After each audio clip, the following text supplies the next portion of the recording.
출애굽기 책 중에서 우리는 아주 중요한 대목에 이르렀습니다. 19장, 20장이죠.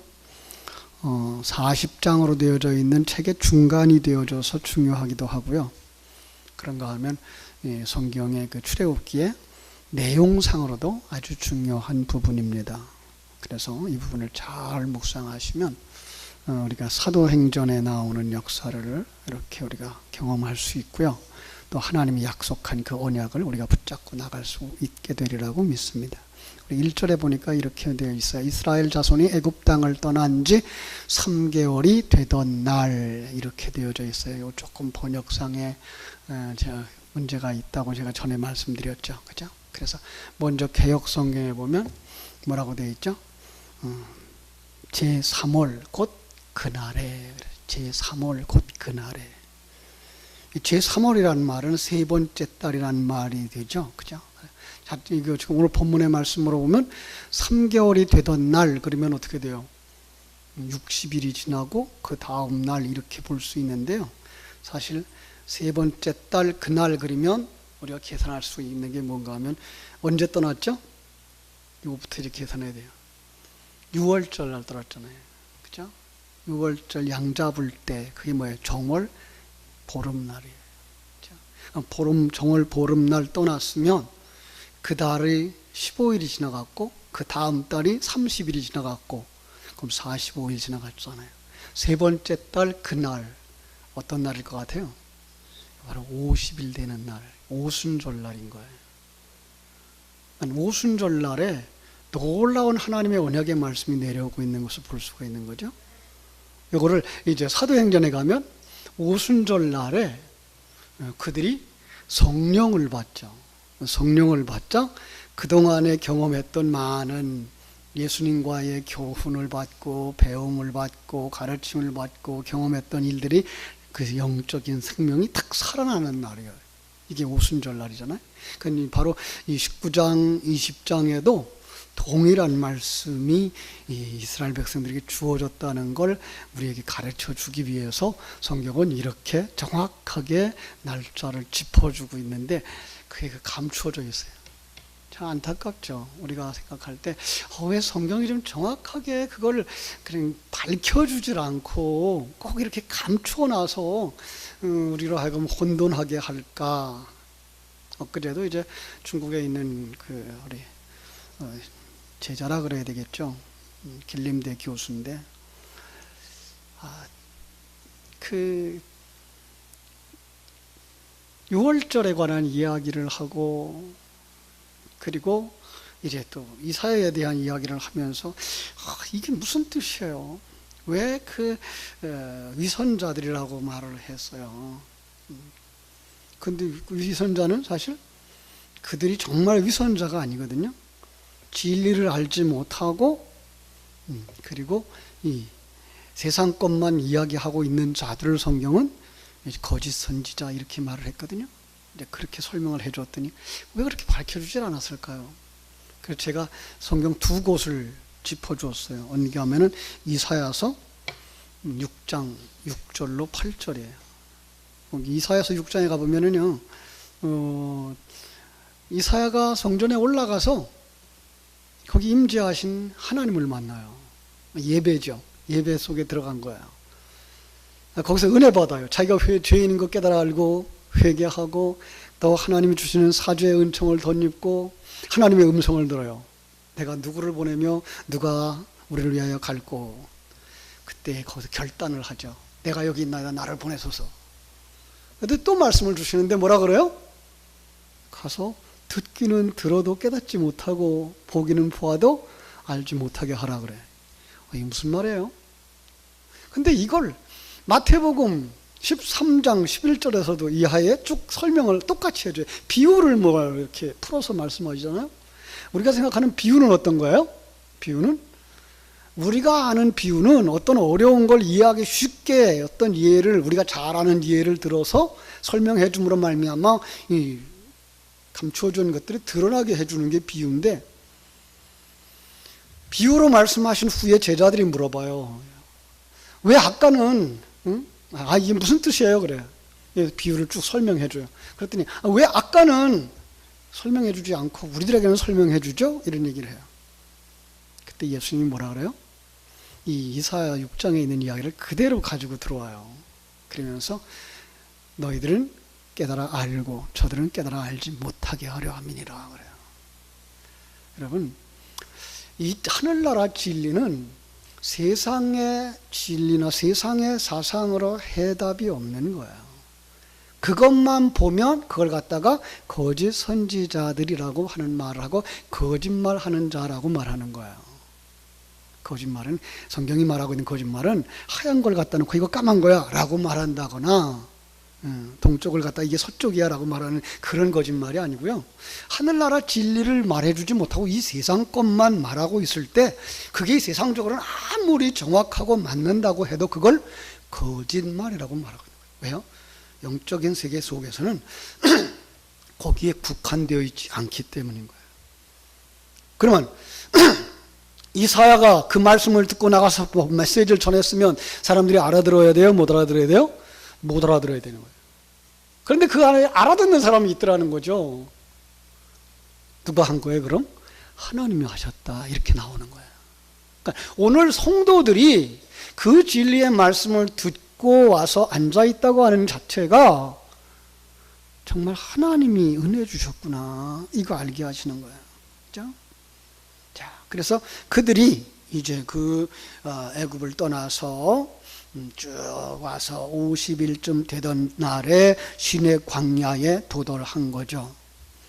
예, 그들이 2절 말씀에 보면은요, 그들이 르비딤을 떠나서 시내 광야에 이르러 그 광야에 장막을 쳤다 이렇게 말씀하고 있어요, 그죠?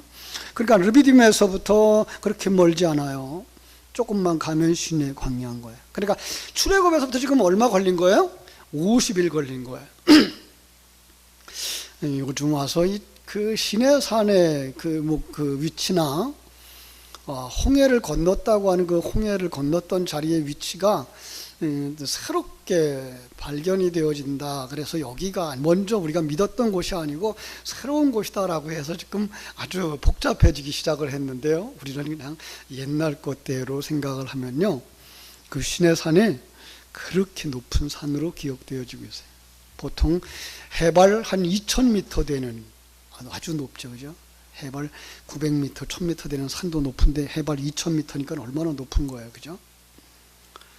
차로 올라가서 아주 높은 데까지 올라가서는 거기서부터 올라가는데 3시간 걸어 올라가요. 보통 성주순례 가면요, 우리 한국 분들은요 새벽 3시부터 일어나요. 새벽 3시부터 일어나가지고요, 그냥 그 차 타고 올라가서 또 그 중간에서부터 올라가요. 왜 그럴까요? 그 산 꼭대기 올라가서 뭐 보려고? 해 떠오르는 거 보려고. 이 외국 사람들은 그게 관심이 없어요. 그런데 우리 한국 사람들은 왜 그렇게 거기 관심이 많은지, 남들은 잠들어 있는 새벽 3시부터 떠드는 거예요. 새벽부터 올라가면서 주여 소리치는 사람은 한국 사람이야. 그곳에 온 외국 사람들은 뭐라 그럴까요? 미친 놈들 그러죠. 그러거나 말거나 우리는 소리 지르면서 올라가요. 그 꼭대기에 올라가면 상당히 춥습니다. 해발 한 2000m 되니까요. 겨울엔 눈도 내려요. 거기 중동 지방인데도 불구하고. 그런데요, 거기 걸어서 올라가면 정말 고생스러워요. 보통은요, 가다가 낙타를 타고 올라가요. 낙타가 어마어마하게 높아요. 우리들보다는 아마 이만큼은 높을 거예요. 산 꼭대기 돌 틈을 올라가는데 거기를 힘들다고 여자분들이 그 낙타를 타고 가요. 낮에 같으면 못 타요. 왜? 높은 산 꼭대기 낙타 위에 올라가면 어떻게 되겠어요? 무서워서 뛰어내려요. 근데 캄캄한 밤이니까 그 몰라요. 낙타가 태워다 주면 올라가요. 참, 모세가 거기로 올라간 거예요. 모세가 몇 살이에요? 나이가 이제 80이 넘은 사람이죠. 나이 80 넘었어요. 우리 연세 드셨다고 이제 나는 늙었어 아무것도 하지 못해 그런 말 하면 안 돼요. 왜? 모세는 80살부터 일해가지고 120살까지 일했으니까. 그죠? 자, 그래서 3절에 봅니다. 3절. 모세가 하나님 앞에 올라가니 여호와께서 산에서 그를 불러 말씀하시되 너는 이같이 야곱의 집에 말하고 이스라엘 자손에게 말하라. 4절. 내가 애굽 사람에게 어떻게 행하였음과 내가 어떻게 독수리 날개로 너희를 업어내게로 인도하였음을 너희가 보았느니라. 이 소리를 들을 때 모세가 어떻게 했을까요? 이 무슨 소리를 하는 거야? 우리가 언제 독수리 날개 타고 여기 왔다고? 그죠? 우리 걸어왔는데 여기까지. 여러분, 독수리는 어떤 상징이라고 그랬죠? 독수리는 하나님을 상징한다 그랬어요. 그래서 포도나무 비유를 할 때 포도나무 곁에 독수리가 나타나고 또 다른 독수리가 나타나는데 뭐예요? 하나님을 모방하고 나타나는 사단의 정체라고 이렇게 말씀을 했던 거 기억하시면 됩니다. 그죠? 자, 5절, 6절 같이 읽어볼까요? 아주 중요한 말씀이에요. 시작. 세계가 다 내게 속하였나니 너희가 내 말을 잘 듣고 내 언약을 지키면 너희는 모든 민족 중에서 내 소유가 되겠고 너희가 내게 대하여 제사장 나라가 되며 거룩한 백성이 되리라. 너는 이 말을 이스라엘 자손에게 전할지니라. 아주 중요한 대목. 구약 성경 중에서 가장 중요한 요절이라고 말하는 사람도 있어요. 그만큼 중요한 부분이에요. 언약의 축이라는 단어를 쓰기도 해요.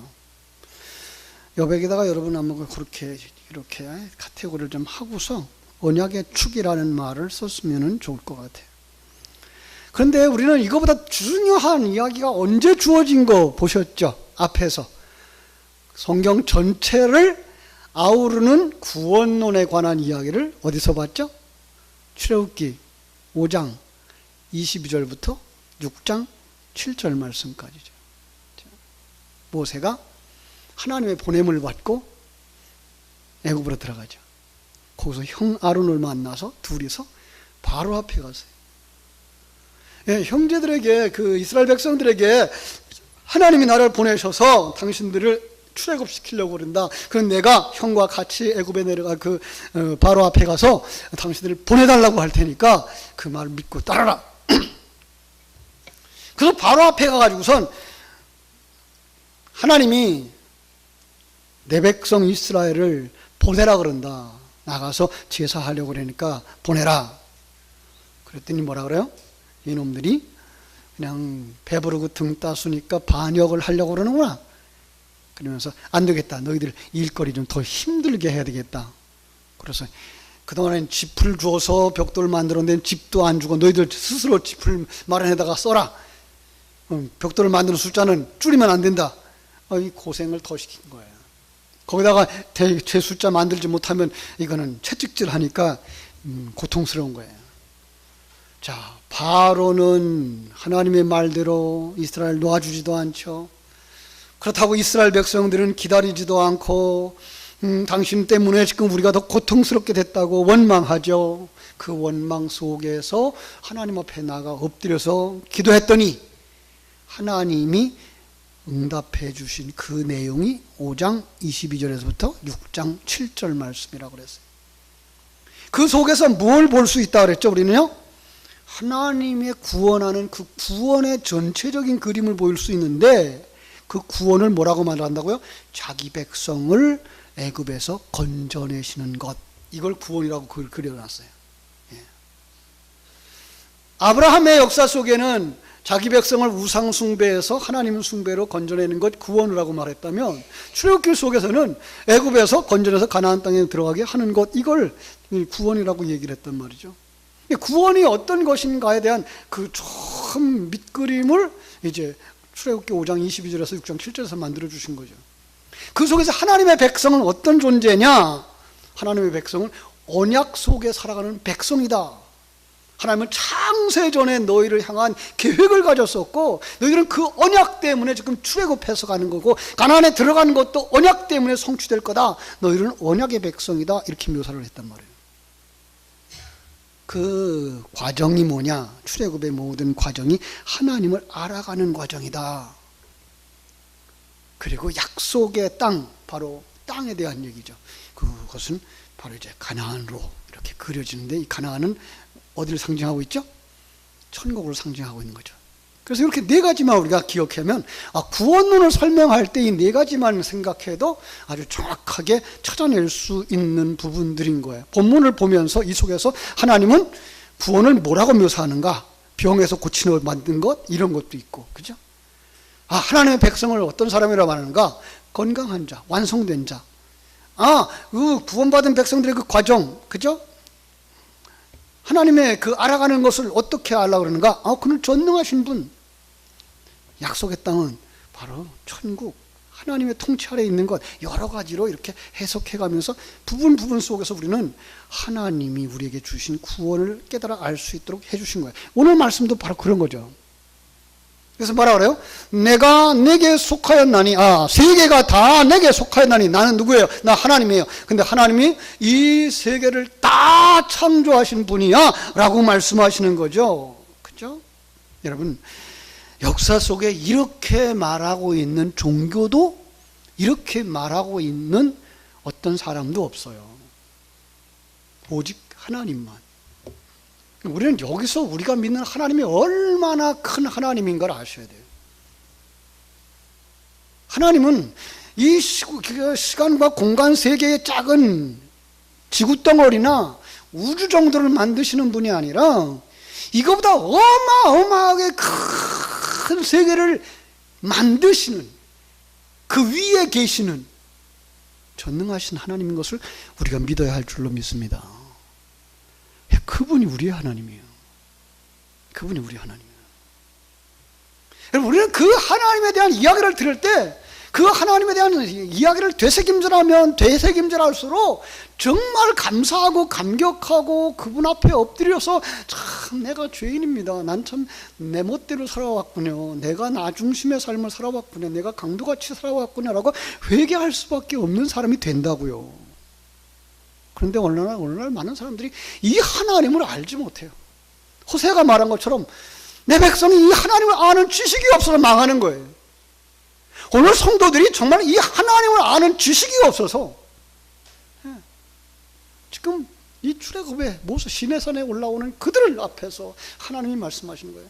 내가 이렇게 큰 하나님이다. 이런 큰 계획을 가진 하나님이다. 너희들이 200년 살아가는 것, 100년 살아가는 것, 그게 크다고 생각하느냐? 나는 그거보다 어마어마하게 큰 역사를 가지고 있으며 어마어마하게 큰 세계를 내가 만들고 그걸 계획하고 그 속에 하나하나를 움직여가고 있으면서 조금도 빈틈없이 섭려하는 신이다 라고 말씀하시는 거예요.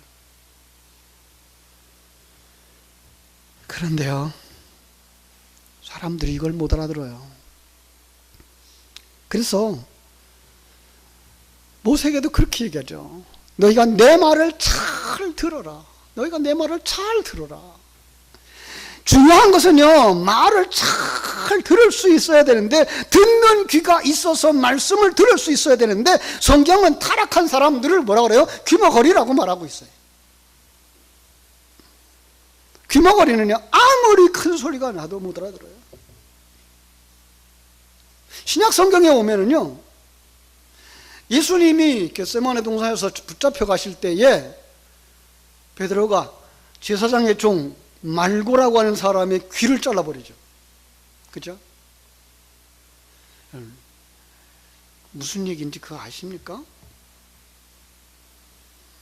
칼은요, 우리 주님이 준비해라 그랬어요. 전도하러 갈 때 여행에 부족한 게 있었더냐라고 물으셔요. 없었어요. 그랬더니 이 누가복음 22장 35절로 36절에서 이제는 전대도 가지고 배낭도 가지고 검이 없는 자는 겉옷을 팔아서 그때 그 검을 사라 그래요. 베드로가 말하죠. 여기 검이 둘이 있어요. 그럼 족하다 그래요. 이 검이에요. 검이 둘이 있어요. 우리는 이 검이 언제 필요한 건지 알죠? 언제 필요해요? 전쟁할 때 필요한 거죠. 에베소 6장에서 성령의 검, 곧 하나님의 말씀이라고 말하고 있어요. 그런데 베드로가 그때에 그 검을 쓰면은 망하는 거예요. 그 검을 계속 쓰면 그 사람의 오른쪽 귀, 진리를 듣는 귀가 계속 막혀버리는 거예요. 잘라져 나가는 거예요. 왜요? 베드로 아직 거듭나지 못했어요. 언제 거듭나요? 사도행전 2장에 가서 거듭난다고요. 사도행전 2장 이후에 베드로는 그 검을 사용하자 3,000명씩 5,000명씩 회개하고 돌아오는 역사가 일어나는 거 보면 아직 거듭나지 못한 자가 그 지마를 펼치면 어떻게 된다고요? 그들의 귀가 잘려져 나간다고요. 오른쪽 귀가 잘려져 나가는 거예요. 진리를 듣는 귀가 없는 거예요. 말고는 복 있는 사람이죠. 왜요? 예수님이 그 귀를 갖다가 어떻게 돼요? 주워다가 갖다 붙여줬어요. 그래서 이제는 뭐가 있어요? 말고는 듣는 귀가 생긴 거예요. 그죠? 여러분에게도 하나님 말씀 듣는 귀가 열려지기를 주의 이름으로 축원합니다. 뭐니 해도 하나님의 말씀을 듣는 귀가 있어야 돼요. 그런데 오늘날요, 안타까운 성도들이 성경을 너무 몰라. 안 들어. 들을 수도 없어. 여러분, 귀 있는 사람이 복 있는 사람이에요. 그죠? 그래서 요한계시록에 가면 뭐라고 해요? 계속 귀 있는 자는 성령이 교회들에게 하시는 말씀을 들을지어다. 이 예언의 말씀을 읽는 자들과 듣는 자들과 지켜 행하는 자들이 복이 있도다라고 말씀하시는 거예요. 근데 성도들이 귀가 없는 거예요. 사람이 듣는 귀가 있느냐 없느냐 이거 굉장히 중요한 거예요. 성경을 강해해도요, 못 듣는 사람은 못 들어요. 듣는 사람은요, 초등학생도 들어요. 요즘들은요, 이 요한계시록 강해를 굉장히 두려워하고 있죠. 누구만 사용해요? 이단들만 즐겨 사용하죠. 그런데요, 이 요한계시록에 대한 역사를 보면요, 초대교회에, 소아시아 지방에 10살짜리들이 이 요한의 말씀을 듣고서 감격하고 정말 감동받고 믿음으로 살았다는 거예요. 왜요? 그들은 구약을 아는 사람들이었어요. 그러니까 구약 성경을 아는 사람들은 요한계시록을 갖다 붙여주면 이게 지금 네 모습이야 라고 하는 걸 깨달아 아는 거예요. 그리고 이거 다 완성되어지면 천국에 가는 거야 이걸 아니까 그들은 뭐예요? 아, 오늘 죽어도 나는 천국에 가는 사람이구나, 나 완성되어지는 사람만 천국에 가는구나를 아니까 그들은 순교의 제물이 될 수 있는 거예요. 그러니까 오늘 성경을 알고 신앙생활을 10년, 20년, 30년 했다고 하는 우리가 정말 그 순교자의 반열에 설 때에 오늘 죽어도 나는 천국에 갈 수 있다라고 생각하고 그 순교의 자리에 들어갈 수 있겠습니까?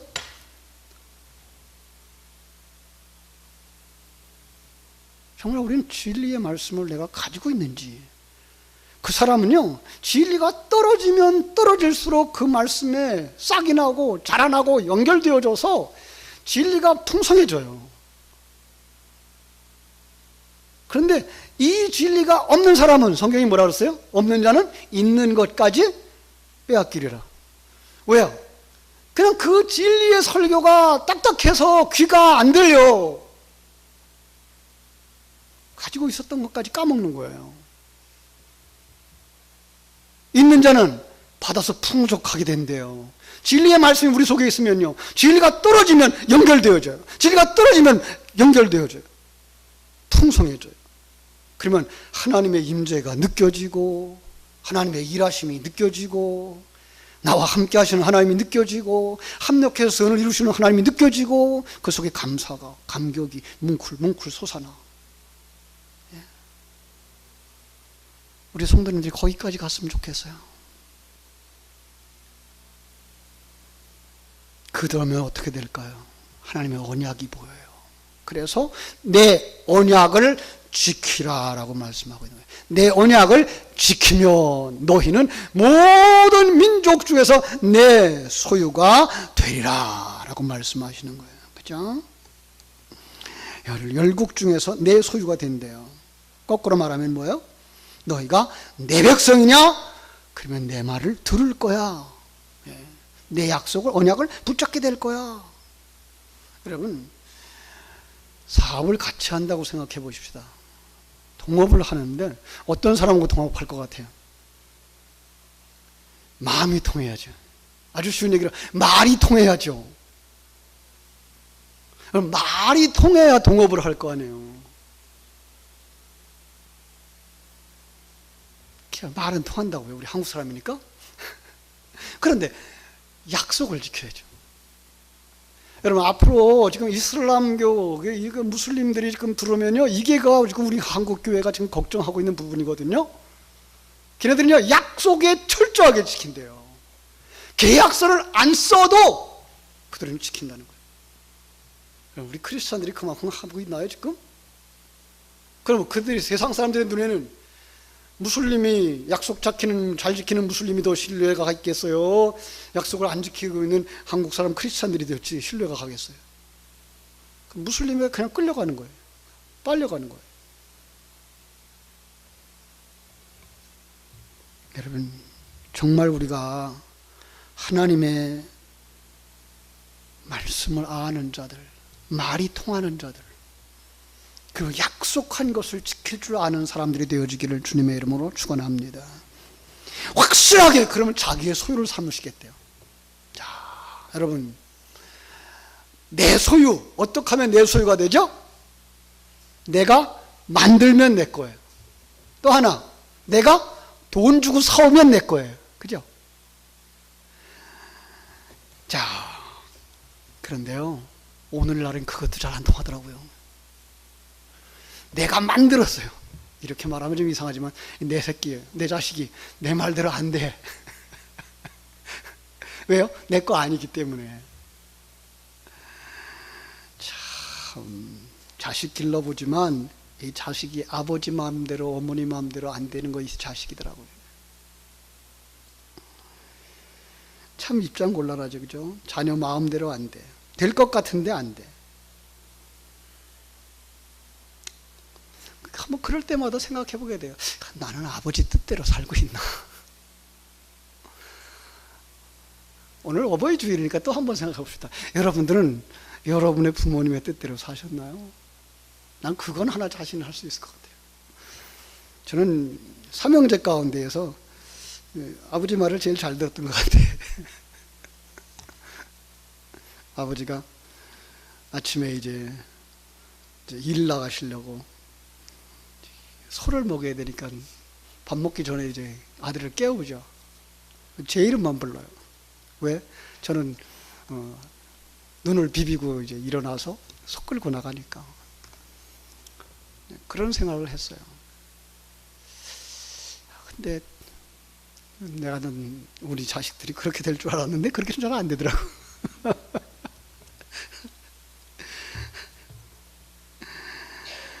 내가 낳아도 내가 길러도 내 것이 아니기 때문에 그런 것 같아요. 그런데 예수님께서 우리를 어떻게 했다고요? 값주고 사셨대요. 우리는 이제 누구 거예요? 하나님 거. 하나님 거면 누구 마음대로 해야 돼요? 하나님 뜻대로. 예. 이게 성도예요. 이게 하나님 백성이에요. 그렇죠? 하나님이 하고 싶은 말, 세계가 다 내 것이라. 그 속에 누구를 향해서? 나를 향하여서 너는 내 것이라 말씀하고 계신 줄로 믿습니다. 그렇죠? 하나님의 것으로, 내가 하나님의 것인 것을 깨달아 알고 그분이 내 주인인 것을 깨달아 알고 그분에게 순종하는 자들 되어지기를 주님의 이름으로 축원합니다. 세계가 다 내게 속했다. 이사야서 43장 1절에 보면 야곱을 보고 너는 내 것이라 그러죠. 너는 내 것이라. 오늘 하나님께서 이 예배하는 여러분 한 사람 한 사람을 향하여서 너는 내 것이라 라고 말씀하시는 줄로 믿습니다. 이제 우리가 주의 소유가 됐어요. 그러면 6절에 나오는 거예요. 우리 6절 같이 읽어요. 시작. 너희가 내게 대하여 제사장 나라가 되며 거룩한 백성이 되리라. 너는 이 말을 이스라엘 자손에게 전할지니라. 아멘. 예. 하나님의 소유가 되고 제사장 나라가 되고 거룩한 백성이 되리라. 제가 늘 여러분은 누구라고요? 성부 하나님과의 관계 속에서 아들이 되고 성자 예수님과의 관계 속에서 신부가 되고 성령 하나님과의 관계 속에서 성령의 전이 되어지는 거 믿습니까? 나는 하늘나라를 유업으로 받을 사람이야. 집에 가면 얼마든지 있어, 얼마든지. 그런데 초콜릿 하나 때문에 싸울 이유가 있다 없다? 없어요. 없을 때 싸우는 거지. 없을 때 싸우는 거지. 있는데 왜 싸우겠어요? 내 집에 가면 얼마든지 있는데 왜 싸우겠어요? 하늘나라가 내 것이요. 하나님의 통치하는 이 세계가 내 것이요. 하나님이 함께 하시는 내 삶. 그죠? 이제 하나님의 것인 줄 알고 고백하는 아들들이 되어져야 할 줄로 믿습니다. 근데 이게 잘 안 돼요. 구약 성경에 보면 이스라엘 백성들이 이게 잘 안 돼요. 우리 특별히 복음서에 보면 사람들이 복음서에 예수님 제자들 보고 저렇게 미련할까 그래요. 예수님이 거기서 메시아라고 얘기하고 메시아가 보여줄 것 다 보여주고 그죠? 하늘나라를 보여주는데 몰라요. 왜 그렇다고요? 그게 내 모습이라고요. 그런데 그게 언제 바꿔져요? 성령 받고 나면 바꿔져요. 예. 복음서가 사도행전 2장 앞에 있기 때문에 예수님이 가르쳐주는 그 시간만 깨달아 알아요. 그들의 삶 속에 그게 느껴지질 않아요. 사도행전 2장 후에 주님이 얼굴 앞에 보이지 아니하자 그들은 성령의 충만함을 받은 사람이 되어지고 그들 속에 있는 진리의 말씀이 살아 움직이니까 그들은 그 진리의 하나님과 늘 동행하면서 살아가니까 그들의 삶이 폭발적으로 터지는 거예요. 일어나는 거예요. 역사가. 여러분, 오늘 우리는 그 자리에 들어가야 할 줄로 믿습니다. 그래서 그 생명이 우리 속에서 화라산같이 솟아올라와야 돼요. 하나님의 약속이 보여야 돼요. 하나님의 손길이 보여야 돼요. 하나님의 인도하심이 보여야 돼요. 그 하나님이 모든 걸 합력하여 선을 이루시는 하나님 것을 깨달아 알 때 우리는 염려, 근심, 걱정 다 물리쳐 버릴 줄로 믿습니다. 그죠? 그러면 우리는 기다릴 수 있어요. 근데 이게 안 보이면 뭐 한다고요? 불평한다고요. 제가 그랬어요. 시편 73편을 보면서 넘어질 뻔했다고. 왜요? 세상 것 가지고 비교하니까 저 사람들이 우리보다 더 잘 살아. 저 사람들이 우리보다 더 건강해. 저 사람들이 맨날 하나님 믿는 사람이 그러냐고 비웃어. 근데 눈이 열려지니까 그가 뭐가 보여요? 심판대가 보이고 지옥에 떨어지는 게 보이는 거예요. 그때야 위로를 받는 거예요. 에레미야서에도 가면 그래. 에레미야서야. 에레미야도 그런 적이 있었나 봐요. 에레미야 14장에 가니까요. 그들이 이런 말을 해요. 제가 읽어드릴게요. 여호와여, 우리의 죄악이 우리에게 대하여 증거할지라도 주는 주의 이름을 위하여 일하소서. 우리의 타락함이 많으니이다. 우리가 주께 범죄하였나이다. 이스라엘의 소망이시여 곤란할 때의 구원자이시며 어찌하여 이 땅에서 거류하는 자같이 하룻밤을 유숙하는 행같이 하시나이까. 어찌하여 놀라 벙벙하는 자같이 있으며 구원치 못하는 용사 같으니까. 여호와여, 주는 오히려 우리 중에 계시고 우리는 주의 이름으로 일컬음을 받는 자요니 우리를 버리지 마옵소서. 예레미야가 아무리 봐도 전능하신 하나님이 분명한데 그 능력이 내 삶 속에 나타나지 않는 것 같더라는 거죠. 그 하나님의 그 전능하신 능력이, 그 실력이 발휘되지 않는 것 같더라는 거죠. 그래서 놀라서 벙벙한 자 같았대요. 나그네 같았대요. 여러분, 그러면 오늘 물어봐야 되죠. 하나님 거짓말 했나요? 아니요. 우리는 영적인 세계의 눈을 가져야 돼요. 이 세상은 잠깐 우리를 재창조하는 기간으로 쓰인 시간이라는 사실을 알고 거기서도 하나님의 통치를 받으며 인도함을 받으면서 승리의 삶을 살아갈 때 그가 큰 그릇이면 큰 사람으로, 작은 그릇이면 작은 사람으로 살지만 그들의 심령 속에 평안이 있고 그들 속에 감사가 있고 그들 속에 찬양이 있게 되는 줄로 믿습니다.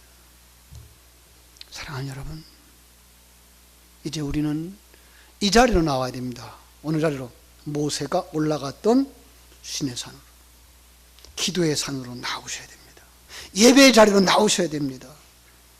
그리고 그리고 하나님 앞에 눈을 열어달라고 기도해야 됩니다. 이제는 그리고 하나님의 자녀답게 살아가는 훈련을 하셔야 됩니다. 이제는 주의 말씀대로 씨를 뿌리셔야 됩니다. 뿌리면 싹이 날 텐데 이거 뿌리지 않는 거예요. 왜? 내게 가지고 있는 게가 내 것이거든요. 뿌리면 저 내 것이 아닐 것 같거든요. 그런데 가을이 되면 30배, 60배, 100배를 거두게 되는 줄로 믿습니다. 믿고 뿌리셔야 된다고요. 이제 거룩한 하나님의 자녀답게 순종하면서 찬송하면서 영적 싸움에 승리하며 주님 앞에 달려나가는 복된 성도들 되시기를 주님의 이름으로 축원합니다. 기도하겠습니다.